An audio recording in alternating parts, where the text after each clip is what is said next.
在美国宣布制裁的前一天，中国和俄罗斯否决了美国主导的对朝导弹试射实施更多联合国制裁的决议案。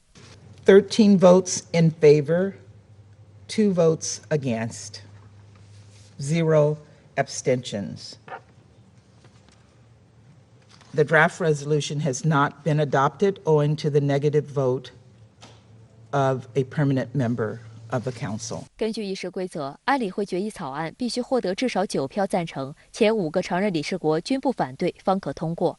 联合国安理会上一次针对朝鲜的制裁是2017年12月通过。在那项制裁决议中，安理会成员承诺，若朝鲜进行大规模杀伤性武器试验，将进一步限制对朝鲜的石油出口。为改善朝鲜民众生活，中俄于2019年和2021年2度提议解除部分对朝制裁。当前这个涉朝的制裁啊，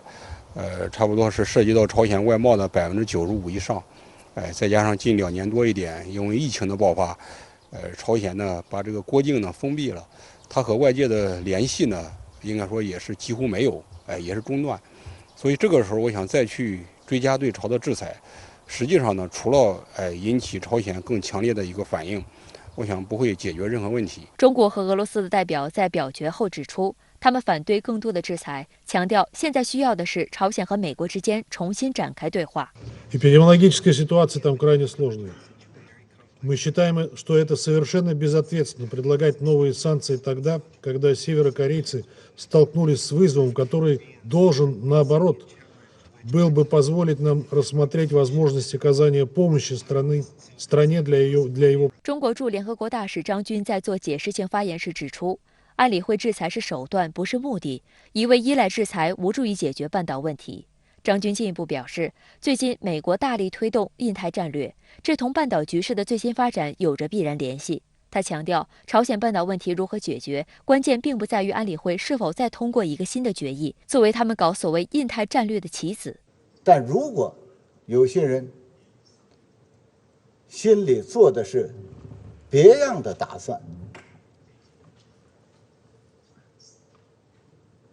最终的结果是要把战火烧到东北亚地区，烧到朝鲜半岛稳定，那么中方别无选择，只能采取坚决的举措，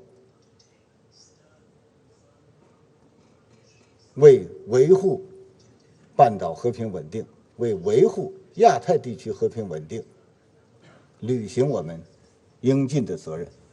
路透社称，这是16年以来安理会拥有否决权的5个常任理事国首次出现严重分歧。美国驻联合国大使格林菲尔德虽然对投票结果失望，但表示并不感到惊讶。俄远东联邦大学教授卢金称，美国似乎是故意在安理会挑起和制造这种分裂。就在4天前，美国总统拜登前脚刚结束亚洲行，朝鲜随即在第2天朝半岛东部海域发射了3枚弹道导弹。韩国总统尹锡悦亲自主持国家安全保障会议，谴责朝鲜。韩美联军迅速以联合实弹军演回应。美国也在安理会提出对朝鲜追加制裁。而拜登在访问亚洲期间，曾向日韩承诺采取措施威慑朝鲜，包括可能扩大美韩联合军事演习的范围和规模。对于美国提案被否决，韩国和日本方面分别表示遗憾，而日本方面更是借机重提其入场打算。日本内阁官房长官松野博一在周6的记者会上称，希望安理会负担起维护国际和平与安全的最终责任。决议被否决再次凸显否决权存在的问题。他还称，日本将与许多国家合作，在安理会改革中发挥领导作用，包括争取成为安理会常任理事国，包括朝鲜半岛无核化在内的相关的问题，也不在拜登的外交议程上非常优先的这样一个考虑的这样一个事项。他想让半岛保持适度的紧张。朝鲜半岛一旦适度的紧张，一旦紧张，那么从日本、从韩国的角度呢，从安全上会更加的需要美国。美国呢也会借此呢，可以让韩国和日本的这个外交置于呢美国的外交政策框架之下。那么更直白一点说呢，拜登当前推销他的印太战略，包括印太经济框架，他都急需韩国和日本对他的配合。此前，日本曾多次提出入常的意愿，并曾得到同样希望入常的印度、巴西、德国等国的互相支持。周一，美国总统拜登与日本首相岸田文雄在东京举行会谈，双方一致认为有必要对包括安理会在内的联合国进行改革和强化，包括支持日本成为常任理事国。外交部发言人汪文斌在周一的例行记者会上表示，中方支持安理会改革，认为改革应增强安理会的权威和效力，增加发展中国家的代表性和发言权，并让更多中小国家有机会参与安理会决策。不是说要解决半岛的核问题，也不是说，像他提到的，要追求联合国安理会的这个公平公正，这样一种改革。我想呢，他是为了自己入场，营造这样一种氛围，也是借朝鲜半岛核问题，